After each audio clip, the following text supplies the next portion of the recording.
Welcome to the Reconstructing Inclusion podcast. My name is Amri Johnson, your host. I hope you're well. Season 2 of the Reconstructing Inclusion podcast starts now. So let me ask you a question. Have you been hearing about so-called attacks on DEI? Have you heard, for example, billionaires say that DEI must die? If so, raise your hand. I can't see you, but I know you're raising your hand, at least in your head. Now, raise your hand again if you believe that DEI is important to organizational life, but it has to be something that everybody understands is for them.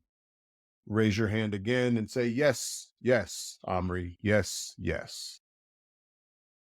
So where are we right now in the conversation about inclusion, about DEI, DEIA, DEIB, DEIJ, JEDI? There's lots of different acronyms that have come out over time. So where are we now? Where are you now in your conversation, your understanding about this construct? Maybe you've been inside, or even as a consultant, building DEI approaches that are considered best practices, in air quotes, but you're not sure they can be sustained. Perhaps your DEI work has been seen by some as for one group or another, but not everyone. And the uptake as a result of that is decreasing. Potentially, a lack of uptake has led people to questioning the efficacy of DEI, causing influential people in your organization to not offer unambiguous support. Possibly, the ebb and flow of your organizational culture is more ebb than flow, more away from what you hope to create than towards what you would like to see more of versus less of. And this can cause doubt. Now, where do you want to be? More of you, perhaps, imagine more of your people going the extra step in their work. They feel cared for, heard, safe, and they believe that their interests are considered even when they're not present. Visualize yourself hearing stories about how things get done consistently in a manner that creates learning, growth, and resilience. Having you and your people get better every day. Visualize yourself there. Picture a time when, as a result of your inclusion or your DEI efforts, people are calling out elephants in the room and solving challenges with robust dialogue and mindfulness. Envisage a culture where logging into your first meeting of the day is like having your first cup of tea or coffee. If you don't drink tea or coffee, maybe your first smoothie or nice glass of water just to get you going in the morning. Every day is a delight you and your colleagues look forward to. Envisage that. Now, the question becomes, what do we do to get there? And that's what I want to talk to you about a little bit today when it comes to the Reconstructing Inclusion podcast and your DEI work that you do every day. As a DEI strategist, a diversity, equity, and inclusion strategist, I've witnessed firsthand the limitations of conventional approaches to inclusion. Too often, well-intentioned efforts fall short. They scratch the surface, but they fail to drive the deep systemic change that our organizations and communities deserve and very much desire. Billions have been spent in DEI training for consultants, including those like myself, and initiatives, and studies show that there's still minimal progress in achieving true equity and inclusion within organizations. Why is that? I believe it's because many current DEI strategies treat inclusion as an add-on or a separate set of initiatives running in parallel to the lion's share of organizational life, rather than fundamentally rethinking how we design and operate our systems, policies, and cultures. In a way, they put band-aids on deep wounds without addressing the root causes. Moreover, I've seen DEI positioned as a niche priority rather than an imperative for overall organizational success. I'll repeat. Moreover, I've seen DEI positioned as a niche priority rather than an imperative for overall organizational success. The underlying narrative is that DEI is about checking boxes, avoiding liability, and ensuring compliance, not about cultivating vibrant, innovative, human-centered cultures where everyone has a voice and can contribute their best to the organizational mission. This framing undermines DEI as a cultural and strategic business imperative for any organization that wants to attract top talent, drive innovation, and remain relevant in our rapidly evolving world.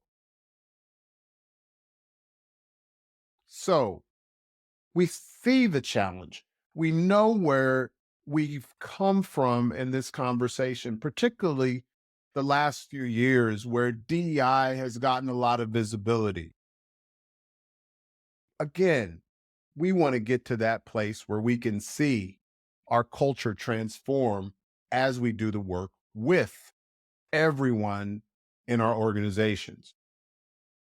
I started the Reconstructing Inclusion podcast, and in a way, I wrote my book, Reconstructing Inclusion, driven by a growing frustration with the mainstream narrative surrounding DEI.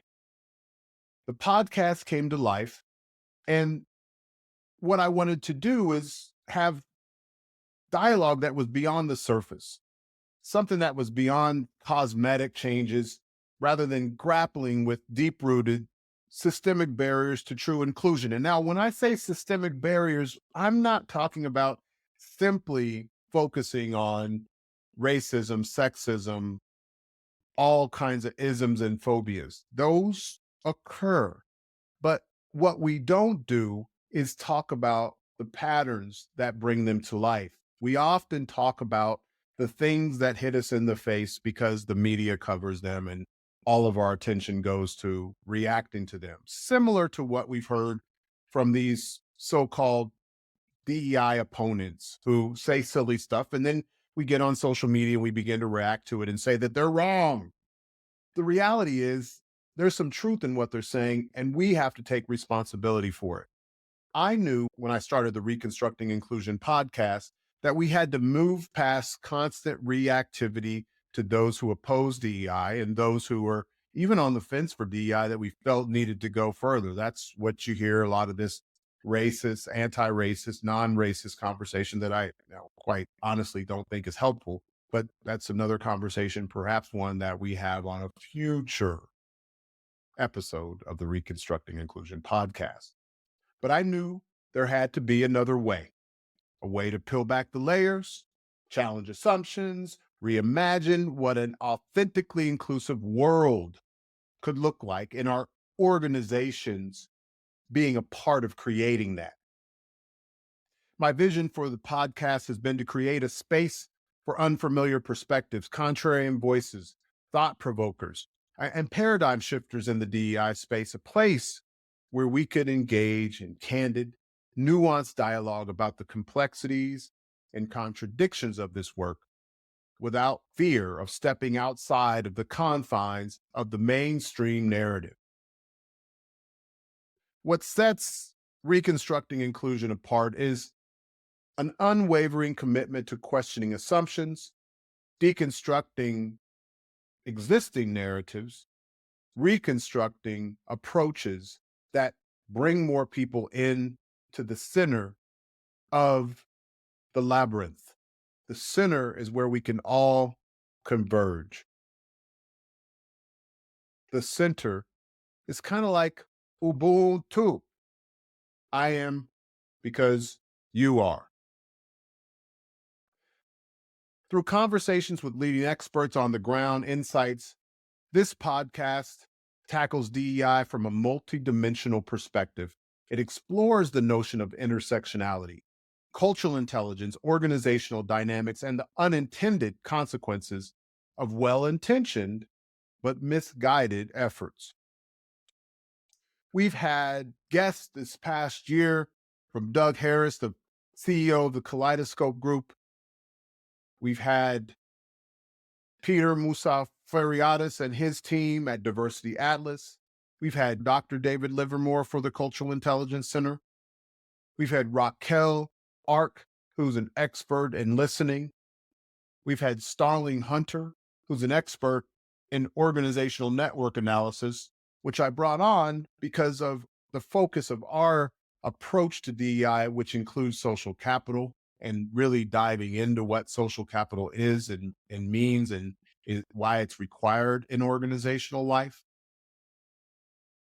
I brought in April Thomas, daughter of one of my heroes in the DEI space, Roosevelt Thomas, who wrote in 1991 a book called Beyond Race and Gender and created strategic diversity management. I had David Livington Smith and Sabrina Smith, who are self-professed race abolitionists. That was a deep discussion. I think it was, in fact, one of our most listened to podcasts, and for good reason. All of them are great. That one was thought-provoking in ways that many people haven't explored. We had Laura Smith, who's a DEI practitioner who really focuses on data, based in Sweden. We also had my mother, Dr. Harriet Johnson, which, of course, was the most heartening of the Reconstructing Inclusion episodes last season. We're going to keep building on the Reconstructing Inclusion podcast. We're going to talk more about the elements of inclusion system design and development, which I've been working on for years. And I wrote Reconstructing Inclusion, Making DEI Accessible, Actionable, and Sustainable about, which was published in 2022. So here are a few highlights that make Reconstructing Inclusion worth exploring as a great resource for those who are practicing internally DEI, those that are consultants, those that believe in DEI and want to see it move forward in a meaningful way, managers and executives that engage in practices around DEI that are accessible to everyone, that are unambiguously prioritized, and that are aligned with the organization's raison d'etre. We'll talk about embracing complexity. We know that DEI work is not a one-size-fits-all endeavor. We aim to discuss intricate interplay between various types of identity, from race, gender, culture, and power dynamics. And we want to include and encourage listeners to move beyond a simplistic solution, embrace the full scope of these critical issues, hold the mirror up to ourselves as those who say and support this work or practice this work, and really dig deep into how we can do it very well and all the complexity that our organizations bring to us each and every day. With our guests, we've been able to identify a truly inclusive approach to what DEI looks like. One that engages all stakeholders. It talks about and fosters agency and creates the conditions for risk-taking and skill development. You can't do DEI work in an effective way without building skills. So the Reconstructing Inclusion podcast challenges practitioners and supporters of DEI to reflect on our own skin in the game. Where are we? What are we trying to create? Where are we missing the mark? And how can we make corrections? And how can we be open enough to really listen to these criticisms and say, you know what? What can we do more of, less of, differently? Cultural intelligence. We talked to David Livermore. We're going to go deeper into cultural intelligence in this next season, navigating the complexities of what David entitles in his book, A Diverse and Divided World. Cultural intelligence offers insights into bridging cultural gaps, fostering shared humanity, and understanding the nuances of power dynamics across contexts. We also explore data with Diversity Atlas and Dr. Starling David Hunter. We're going to look at the value of intersectional data, of network data, of how social capital is influencing your organizational culture. We also were able to talk about people's personal narratives, and we're going to talk about this more. Story and the way we engage in story is extremely important. It's something that I think everybody talks about, but we've often done it without necessarily digging into context to the extent that we could. We're going to spend more time going beyond race and racialization, beyond genderization, beyond any kind of what I would say is ascribed notions of identity, to really talking about the complexity of identity and doing it in a way that really creates the conditions for all of us to think differently and move the work of DEI forward in a meaningful and sustainable way with one another, not with a notion that we're going to move somebody out of the way, but we're going to bring in everybody in and in good faith, engage, connect. I say often, and I'll continue to say it, we want more connection. We want more community. We want more contact, not as much caucus, meaning those with similar affinities or favored affinities getting together and being with each other. We want community. We want contact across differences and similarities as normative. So my invitation to you is to continue to join us to make this conversation a lot more instrumental in the work that we do every day in the DEI space. Join me as we continue to deconstruct the shortcomings of traditional DEI strategies and co-create a vision for more transformative, human-centered approaches to inclusion. In the next season, myself and my esteemed guests will challenge the status quo, dive deep into the reactive, supplemental nature of many DEI initiatives. We'll explore how to reclaim the profound and transformational potential of inclusion as a catalyst for collective growth, empowerment, and organizational change. Together, we'll unpack the power of systems thinking in tackling complex inclusion challenges. We'll examine how to design inclusive structures, policies, and processes that cultivate generative cultures where every person can bring themselves authentically to the organization, to the table, and thrive. We'll also explore the role of leadership in driving lasting change, fostering care, collaboration, and shared commitment to equity and belonging. And we'll dive into the art of truly listening, centering the voices of those most impacted as we co-create inclusive spaces. This journey that we're on is not just about theory, it's about action. So I'll share insights from my work with my firm, Inclusion Wins, where we take a people-centric approach to DEI, inspiring genuine buy-in and unlocking the collective contribution of everyone, all individuals, all teams, organizations at large. The true value of Reconstructing Inclusion extends beyond the podcast.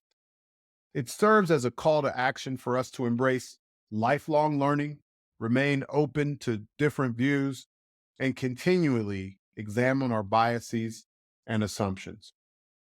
I welcome you to season 2. I thank you profoundly for joining us in season 1. Let's make season 2 even better, and we can do it with you.